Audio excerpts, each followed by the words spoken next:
You're listening to the Art of Quantum Healing podcast with your host, Lisa Nadler. Each week we'll be welcoming divine souls who have overcome trauma, mental health addiction, and found next level abundance through mind, body, and soul connection. We will be going deep on one subject to teach and guide you. My mission is to help you high vibe, thrive with inner peace, passion, and purpose, all in the name of evolution. Welcome to another episode of The Art of Quantum Healing.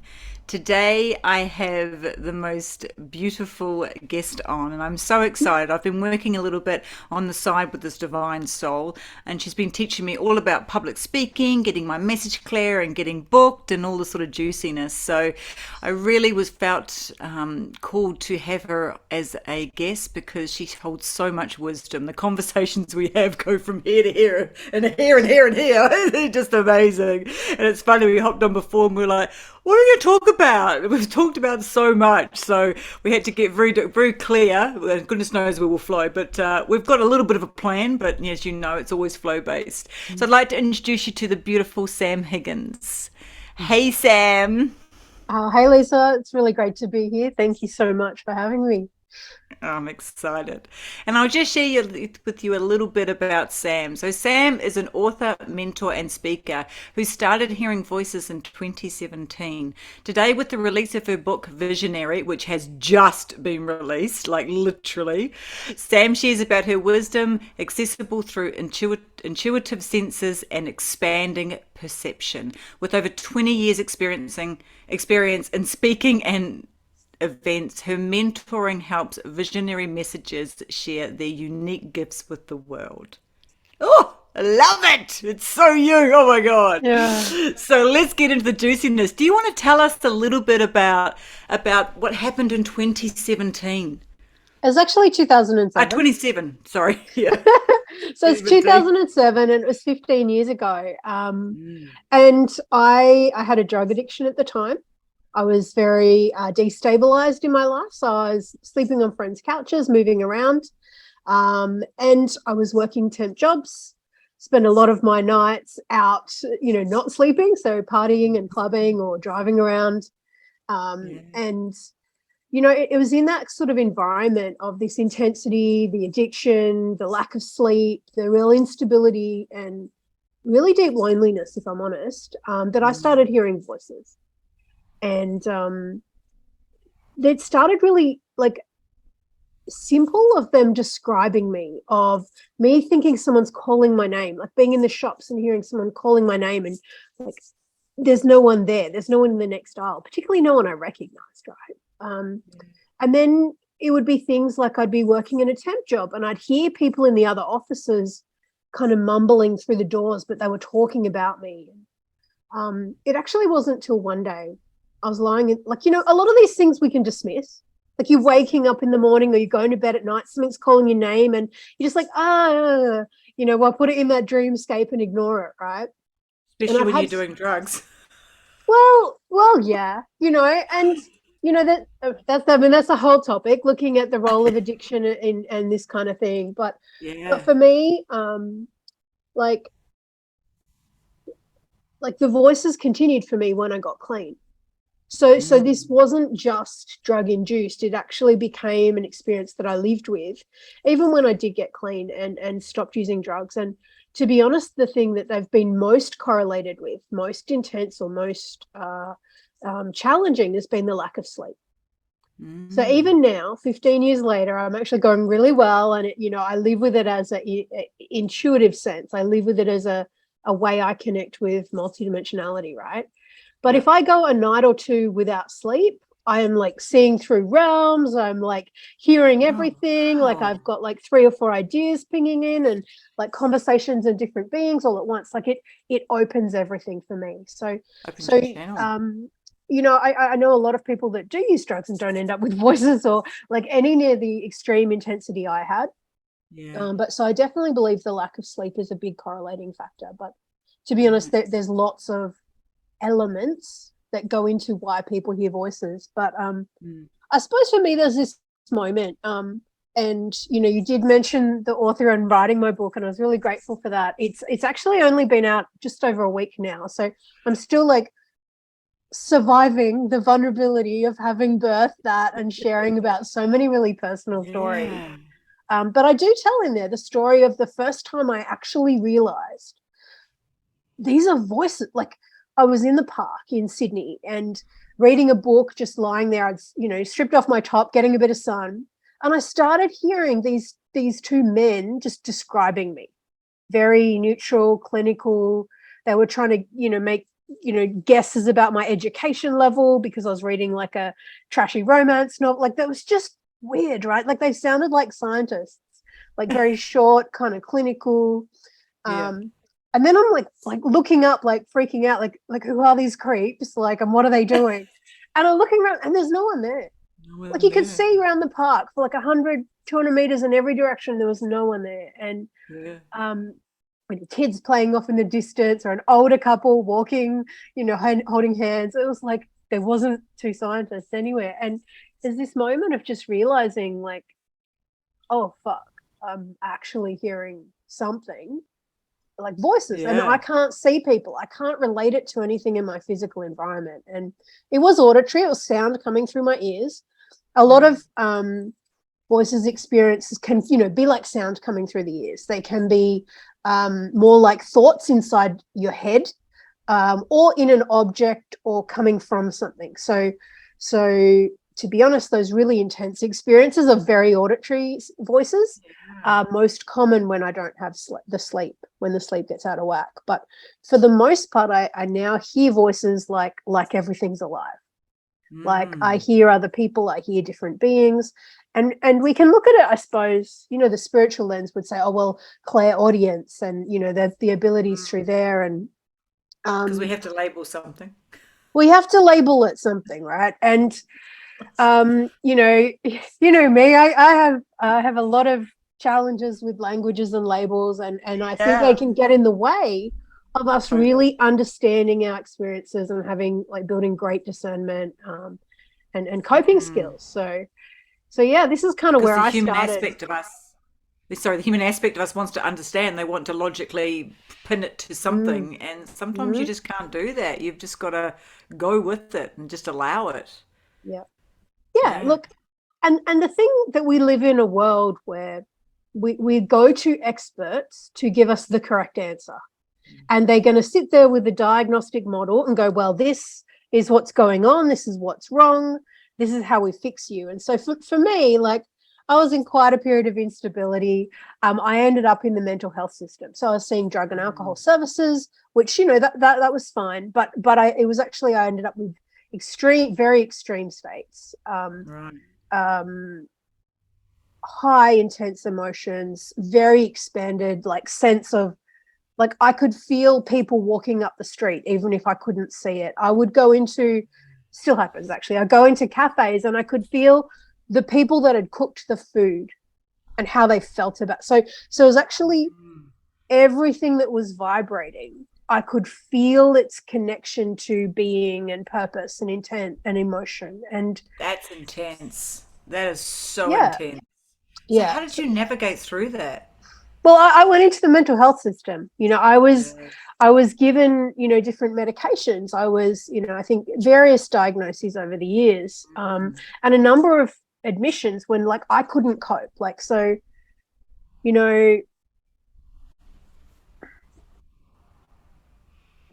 like three things in my head just there.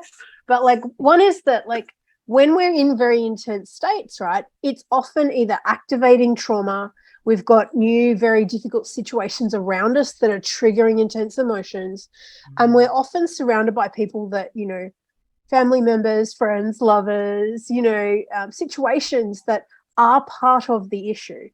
So not all our support networks are neutral or safe or, like, support us to make sense of things, right? So I was at that time surrounded by, I suppose, friends and family that fully accept the medical paradigm as the best answer to what was going on for me. Yeah. And for them it was quite simple. Like, you took drugs are bad, you broke your brain, and now you're, like, kind of sort of nuts. And they're, and if you take these drugs, medications, and be good, you be good and take these drugs now, hopefully one day that will fix you, right?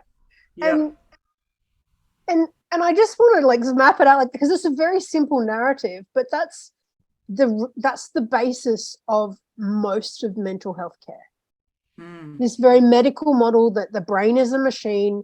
We've fucked up the wiring. Sorry, I don't know. Okay, cool. Because I'm like, baby, go for it. I'm like, that's kind of how words work. You got to have a couple of spicy ones in the natural,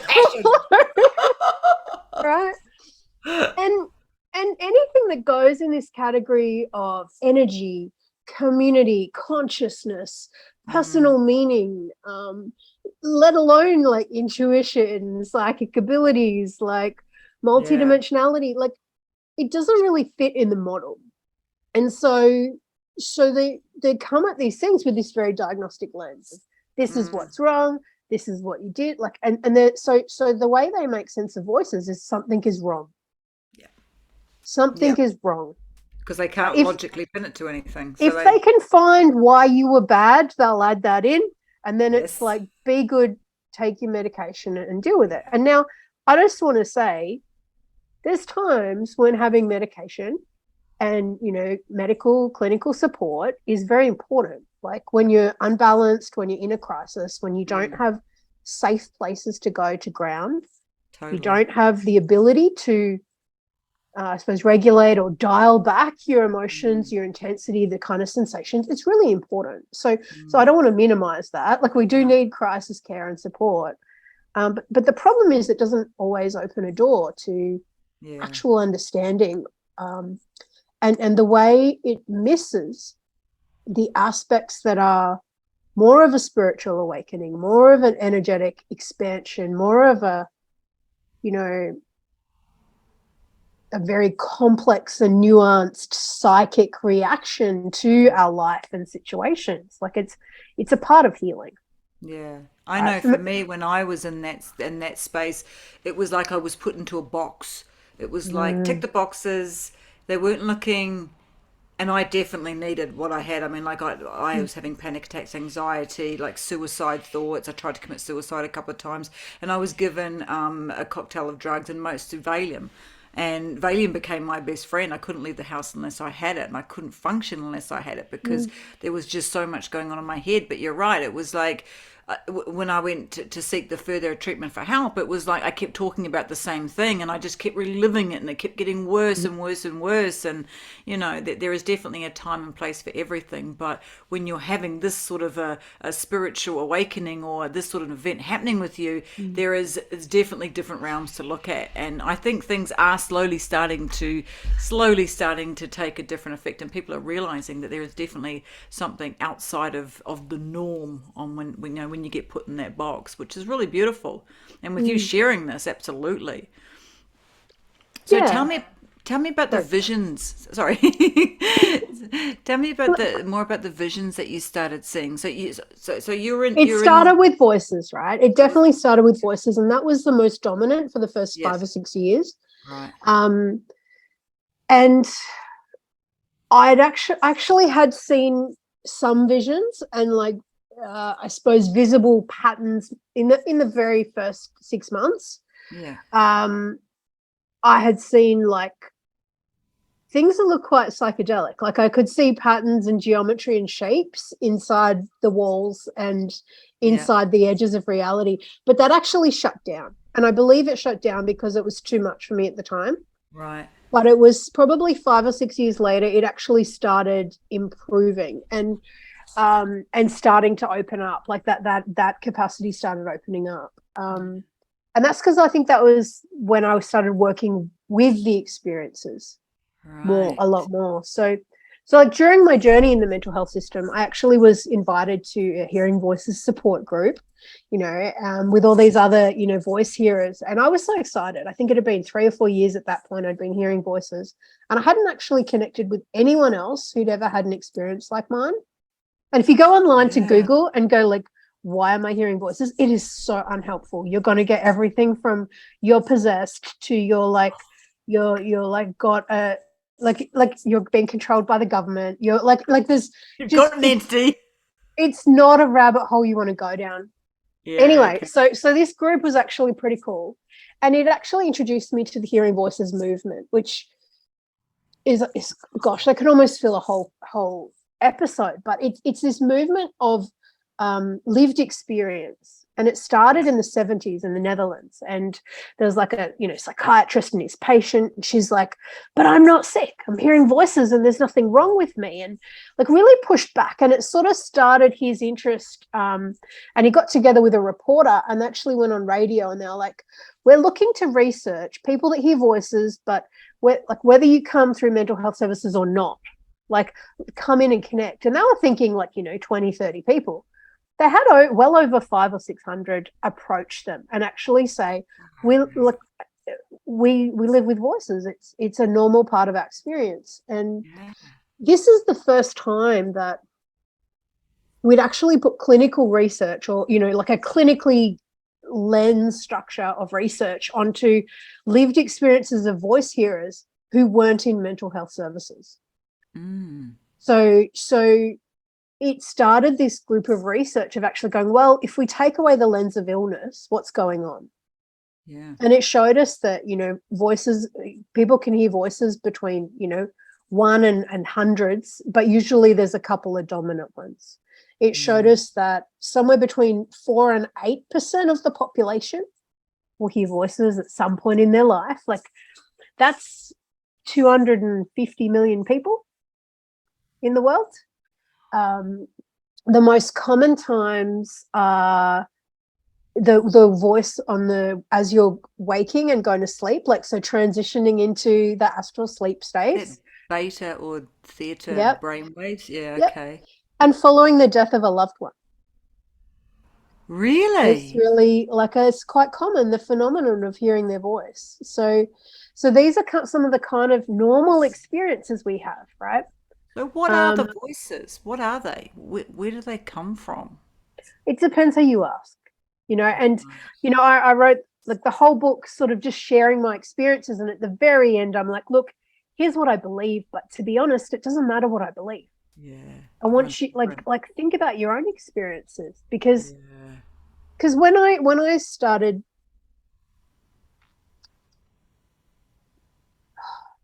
two directions again. I get this two directions. Get these two different voices. Because I'm like, I'm going to go this way, and this voice comes in and goes like, go this way. And I'm like, what? Which one are you going to listen to? Well, okay. So the flow I was on was just looking at the Hearing Voices movement. So it has support groups all around the world. So if anyone is in this struggling, they're in the mental health system, or they're being treated like there's an illness, and they feel really alone, like, look for support groups. There are virtual, there are live groups, and it's very non-judgmental. It's very, whatever you believe or feel to be true is great. Now, what this research has also shown us over the years, right? Because they're looking at it now. They're like, what is the difference between someone that hears voices and they're fine, they just live in the community, whether they think of it as a gift, whether they're just like, I talk to my cats and the cats talk back, it's fine, like, do you know what I mean? Or whether they're like, they do end up really disturbed and in mental health services. Yeah. One of the biggest correlations is around trauma. So people with difficult voices is often about 70 to 90%, they can relate it to trauma. Right. And so looking at how are we actually healing? How are we changing it? And what story do we have about voices? Because if you think about it, about 8% of the population, I think it's about 10% are left-handed. So if we think of voices as being more like a natural variation in the body, in the brain, in functioning, it's more like being left-handed than kind of anything else. Because think how demonized that was. Yeah. Oh, they used to get strapped on the hand, and it was brutal. Yeah.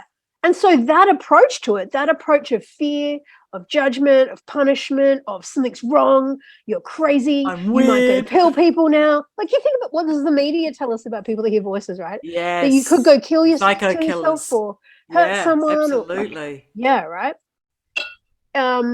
So we can understand that our approach to it makes it worse. If we treat it as something to fear and to you're now got medically ill and you need to see a doctor, and like all this. It's like, well, maybe maybe there is need for treatment. There's multiple things happening, but maybe there's not, like maybe we can have a more holistic approach to support and the conversation about what's real. So, this is one of the things that's most alive and juicy for me, is that like we're like about 40, 50 years behind the left-handed acceptance and appreciation movement when it comes to voices and these like really expanded perceptions of, synesthesia and like intuition, or, I know people see signs in messages, or they get like feelings of dread and phobias. And like, for me, these are all information coming from the multidimensional world. It's not necessarily coming through what we think of as physical senses. It's coming through expanded forms of information. So I believe we're increasing our ability to receive all that, to make sense all that.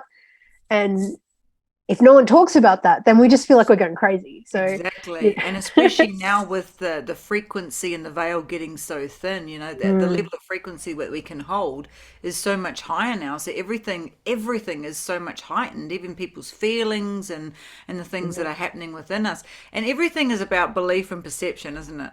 So if you believe one way and you're not open to looking at a different perception and what it could actually be, because most of us want the human aspect. We want to add a label to it, we want to understand it, or we want to get into our mind to process it, when really a lot of things just need to be just left to be. And it's really looking at things from a different angle, from a different understanding, and being very open. And that's a lot of different things that are happening within the world right now. It's like, open up your mind to something different. And with something like this, because you are right, if you hear voices, oh my god, you're a psycho nut that's going to go and fucking kill someone. You know what I mean? Like, oh, he heard voices before he killed, or some bullshit like that. Because the perception of people that don't, and as you say, look at how many people, 500 people are like, I live in humanity, and I hear voices all the time. It was just part of their livelihood. So with the understanding and awareness, and like your book, people can now start to understand that it's quite normal. It really is quite normal. It's a So do you actually get, so with the messages that you get that come through, are they very, because like a couple of times you've been like, and I understand because it happens to me, but you're like, oh, hang on, I'm being told this way, but I'm going this way, and 3 different messages. And I know when we met together, you got that download. It was so funny. I'm trying to remember what it was. It was like, it was you had to explain it to me in the drug terms, because that's a place that I understood, and you were like, what? Really? But it was like, yes, I get it. So when you get all those messages coming in, well, how do you decipher with which is the message to go with, or which way to turn, sort of thing? Oh. Wow. That's a really big question. It's a really big question. And look, to be honest, with like, so most of my work in my life has been working in events. I've sat in rooms, helped speakers plan their courses and their content and their experiences, and help them teach and train and develop their training manuals, all of that. And she's fucking magnificent at it, just quietly. You can channel like a queen. But it means two things. So one is, I tend to feel group energy really strongly, because I've spent most of my life trying to feel into a room of what they want and need next, right? And then the other is trying to bridge concepts to people. Like, do we explain it this way, or do we teach it that way? That's a piece I've like really fine-tuned, right? Yeah. And so this is where like your meaning about something is really personal. Like the stories, the life experience, the training, the work you've done, any health or, children, like whatever you've had in your life that you've done or experienced or initiated through, is going to shape the types of messages you get, the types of ways your intuition and the multidimensionality and the whole aliveness of everything else that's like in the fields pushing and around us and connecting, right? Like we can say we live in this quantum soup, but it's not neutral. It's actually our receiving of it is fully shaped by who we are and our experience, particularly those traumas, pain points, the wounded parts, the resentments, the triggers. Like like those bits have a lot of like charge in our system, and they shape a lot of things. So this is why when we look at, you know, whether you hear voices or whether you have an intense awakening of any kind, really, you know, whether it's coming through as depression, anxiety, or like phobias, as you know, you were talking about some of these suicidal thoughts and different things. It's like, it's very connected to, you know, our multidimensional senses, and receiving more is very connected to our sense of our own healing and our own confidence and our trust in the things we've studied, or the life experience, or the, like, you might have worked a lot of retail, and like there's not, like, that has shaped what you see, the patterns you recognize, the fact that you know how to give change and like create quick rapport and like mind read what you think someone wants. Like you've got skills, and that will actually be part of the filter of what you receive. So for me, you know, I receive particularly through explaining ideas. I see all different metaphors sometimes, and I also see like group energy in a lot of forms, and that's because of my life experience. But yeah, like I just want to say that first, like the way I do it isn't going to be the way anyone else does it. So so for me, an example might be if I have, say, 3 ideas come in at once, I can muscle test which one if I wanted to. I could also sort of sense, like, maybe there's 3 chairs I'm imagining here.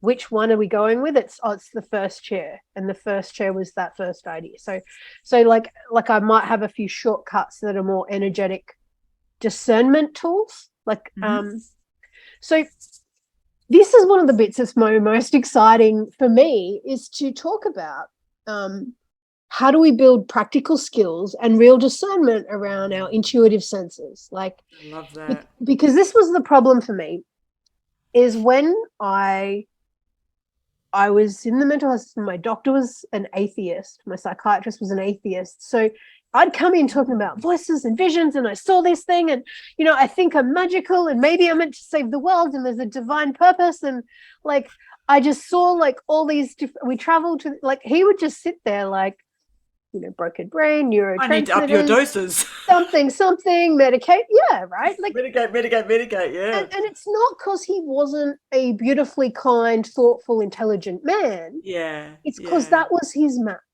and his map was medicine. And so you can't get upset with a doctor whose map is medicine and whose tools that they're authorized to use are mostly medication. You know, sometimes therapy and other treatments, but we can't get upset with them if they don't understand our lens. So I started looking, right? I started, well, what else is out there? And, you know, you go to the spiritual teachers and the Reiki person and the clearing person, and that's great. But what I ended up with just was like, I mean, I had some incredible clearings, and, you know, yes, there were some dark energies in, you know, that were able to be shifted and cleared. Yeah. But that only takes you about this far. And it's as important as the like foundational crisis stuff with mental health. Like, am I okay? Am I actually safe? Is you know, is they wanted to diagnose me as well. Yeah, so I suppose then they go and put you in a box also from their perception. So your problem is this entity, or your problem is this thing, or like, and so it's the same time that they actually want to, something's wrong, you know, like you, because, okay, how do I describe this one? Oh, oh, she's gonna get naked. Where is well, the way, okay, so this is, I'm going to do some mass generalizations here. Cool. Okay? Awesome. So a lot of the New Age movement comes through and it tries to really pedestal anyone that's channeling or hearing voices or visions and sharing these gifts, right? And so we've taken people that have these experiences and we're like, oh my God, they're amazing. And they're like up here and they've got these beautiful healing powers and love, and their energy is like, whoa. And all of that can be correct, right? Yeah. And we all have that capacity, right? And Absolutely. So this is the piece where we start thinking that if my experience isn't like theirs, or like I imagine theirs to be from the little bit I saw on YouTube, or how amazing their voice sounded in their meditation, there's something wrong with me. And where a lot of the new age looks to is like, well, you have an interference, or you have an entity, or you have a bad thing, or your vibration isn't high enough, or like you need the next level of codes, and like there's all these things where that's when you can get stuck in that trap, and that's you can get stuck on that for treadmill. sure. Yep. It's another addiction to why I'm not okay, why Yep. I'm not enough, why something's wrong with me. External.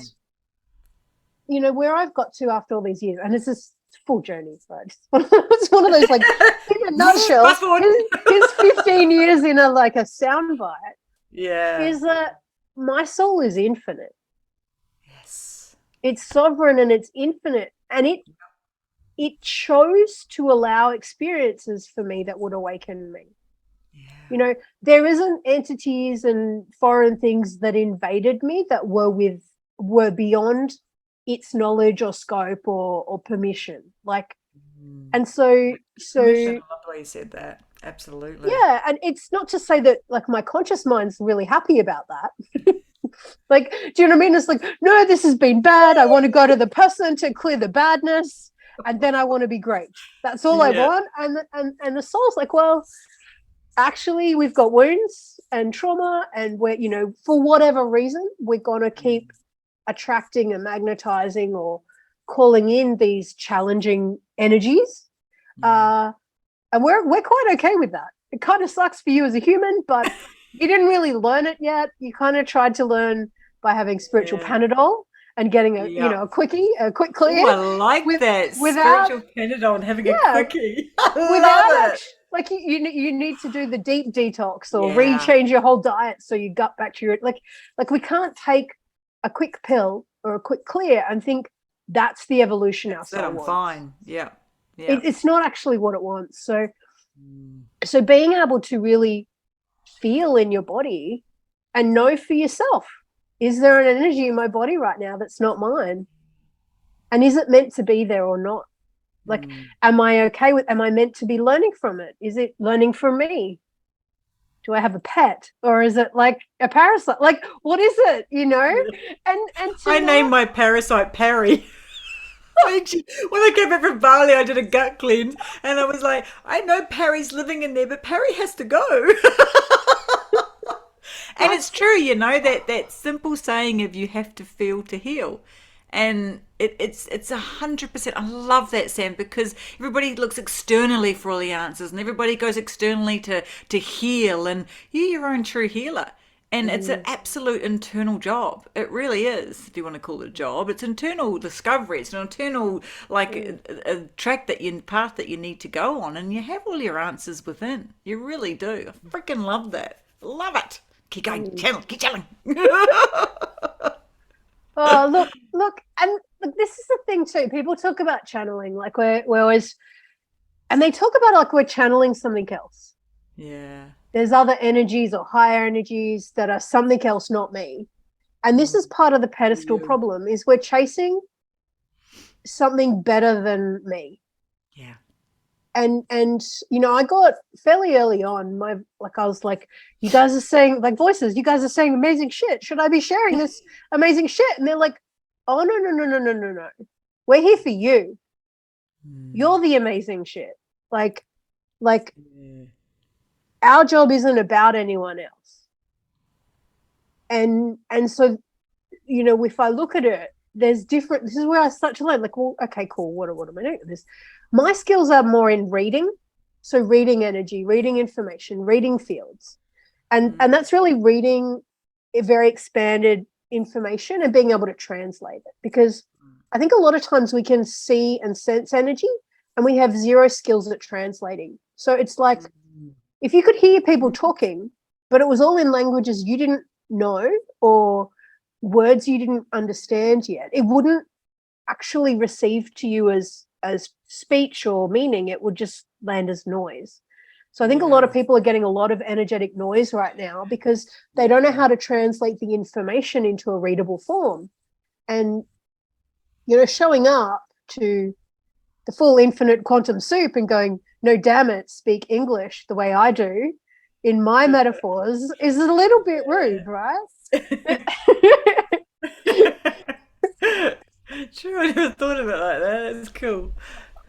So Never figuring speak out my language. exactly, figuring out how do I, like, this. So for me, this was some of the things the voices talk to me. In the book, it's like it's more the end bit. I start talking about this, but like I would try and have a conversation where I'd say words and they'd say words, and I'd get to a part of the answer and they'd just back away. I'm like, what? And then I'd have to. They'd say, no, send it to us in a shape. Send us a symbol. Stop taking. So I might have a question in my head.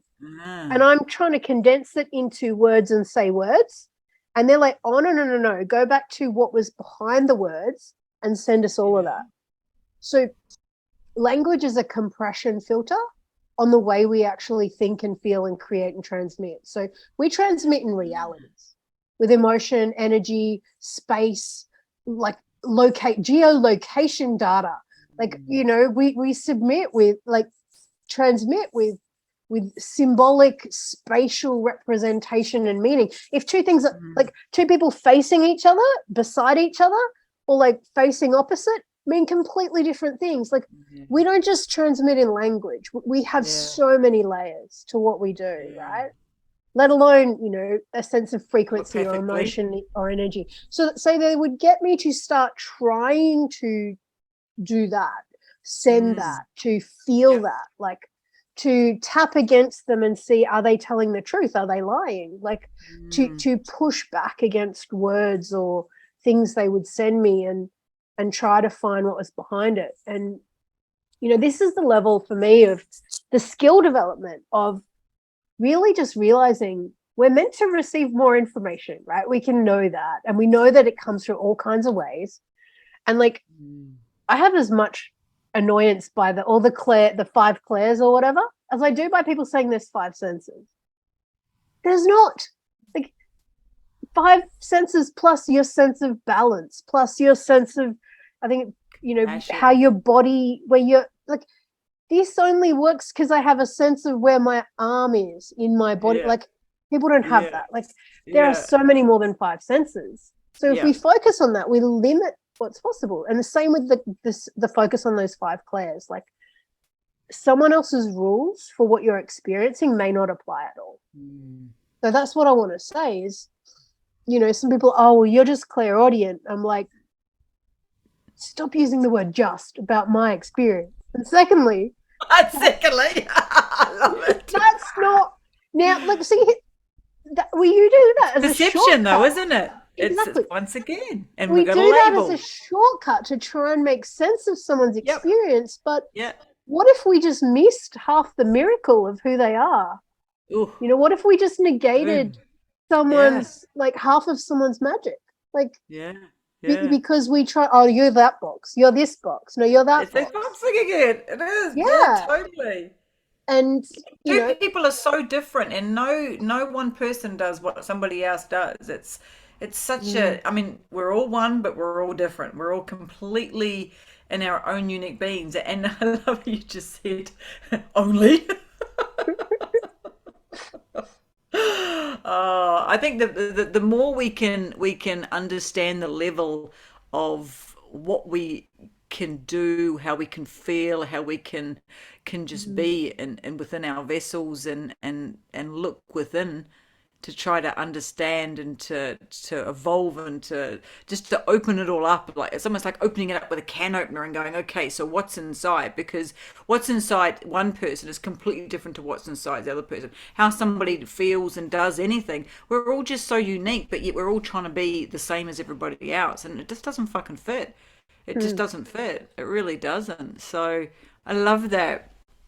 So if you could share one thing with the audience, if you could leave them with one thing, what would that be?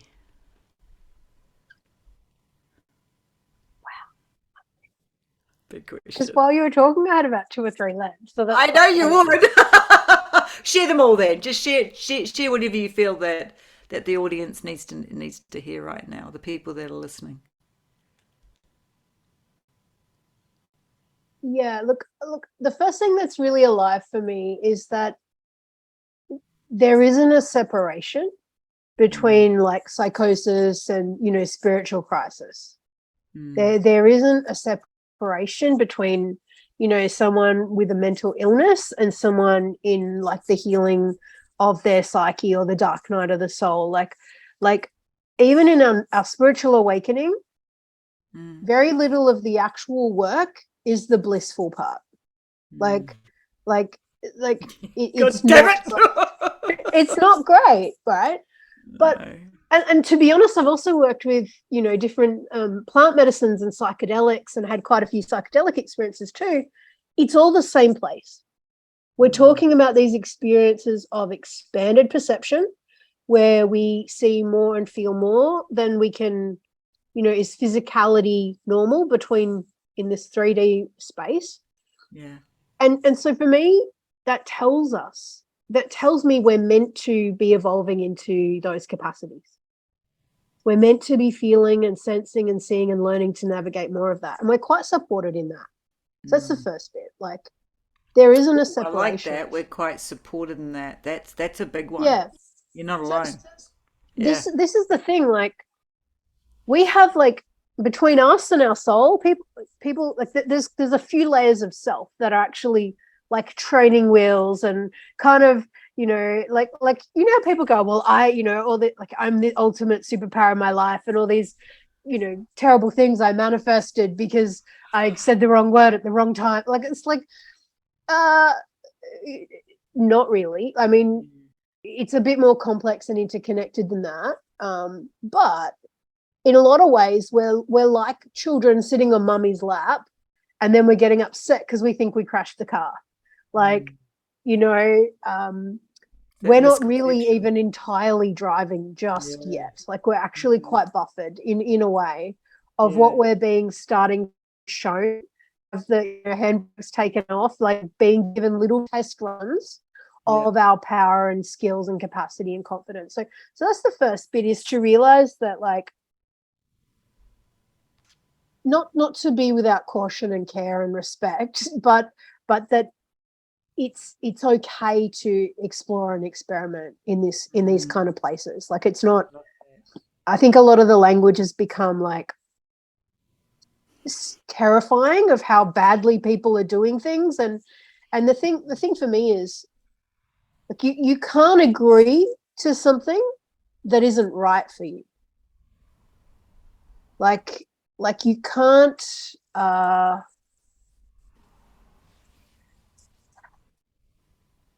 people will talk a lot about contracts and all this stuff, and it's like, even if we enter into a contract that is, you know, deceptive or fraudulent, or we're unaware of the fullness of it, it is going to be reversed by love and, like, the fullness of revelation and, like, infinite, you know, remembrance of who we are by us and by the parties on the other side. Like, it isn't a story, it's a story of everyone. Like, what universe actually means one story.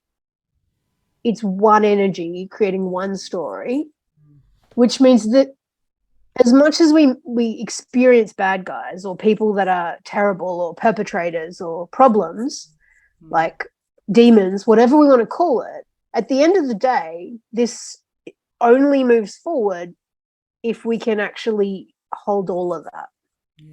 Like, it moves forward as one story. Like, every part has to come home, even those bits we hate. Yeah, that's a whole nother podcast on its own, isn't it? Oh, that one is. And I guess, look, the final piece that goes with that piece, for me, is just to realize that in this conversation about waking up and becoming aware of energy and you know, extra information, is we are all doing it differently at different times. I think of it definitely like, if you hear someone's story and you're like, oh, that's not like me, or that's exactly like me, or like you're trying, it's, you know, the story about the elephant, and there's like 5 or 6 people all touching a different part of the elephant, and they're, oh, it's this snout thing, or oh, it's the leg, or the tail, or they describe, it's like 5 blind men trying to describe part of an elephant, and they all describing completely different things, but it's the same thing. I think that's what we're trying to do here. So there's not really going to be someone who's exactly the same as yours. And if you hear someone talking about it, know that we are talking about the same thing, even if the words don't land.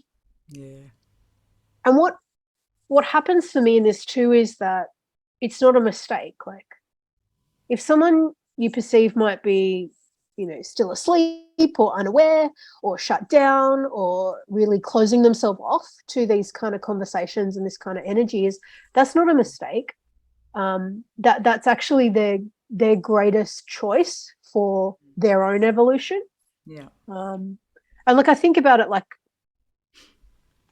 that's a bit of a big tangent.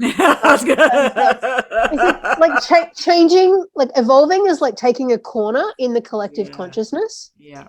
And like that's a fair bend in terms of transforming and changing and, you know, shifting timelines and like reconstructing our identity and our stories and our capability. And if you went into a surgery of that level for your own body, most of your cells and your consciousness would be put to sleep. Yeah. There'd only be some cells and, you know, some levels of your consciousness that would be awake and aware to the fullness of what's going on. And they would probably find it quite shocking and traumatizing and scary. And like, why isn't the rest of us waking up and running away from the man with the little scalpel? Like, you know, so that can be the experience to be awake in this world in these times, can be like that. To be like, why isn't everyone getting up and running? Why is it that we see these threats and these problems coming towards us and we're not moving faster to solve them, right?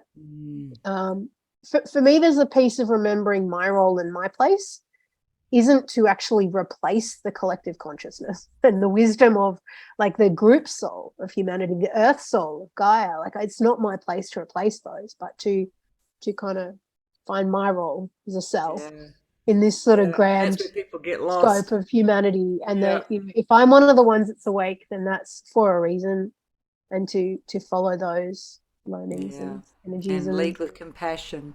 Lead with compassion for sure, because I think about this, it's like, honestly, would it be easiest to be like, because we know it's one story, which means every cell in the human collective is included in the story at some point in their journey.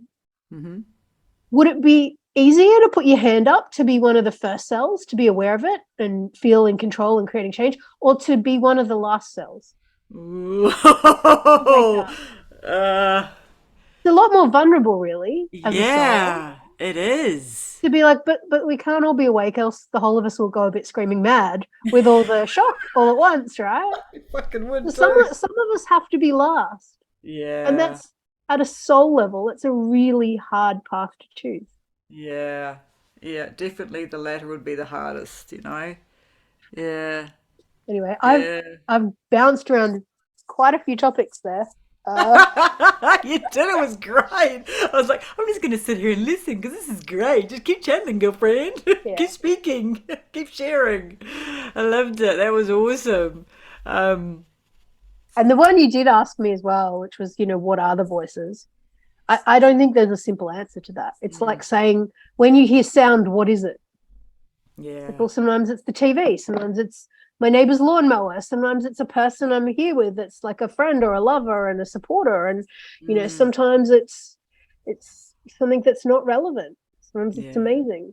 It's a lot of different things, but they're kind of like guides or teachers or wisdom. Like, I've found it hard. I don't use the word guides a lot, or definitely don't use the word angels. And because my voices were difficult at times, even the ones that were great, they were also really frustrating and challenging. And the greatest teachers have been really difficult at times. And I don't have a tendency to pedestal, oh, they're my guides, so I just do what they say. It's like, well, not me. I push back because sometimes they're fuckers and they're teaching me to push back, right? So I've learned. I push back a little. Yeah. But you know, if I push and they're like solid, then I'll follow what they say. But you know, I think they're actually medicine, isn't it? Well, totally. So this is why, for me, they're not like guides up there in little glowing lights that I just follow. Like, I don't get that. I've never had that. But for me, I believe there's a layer of consciousness that's medicine.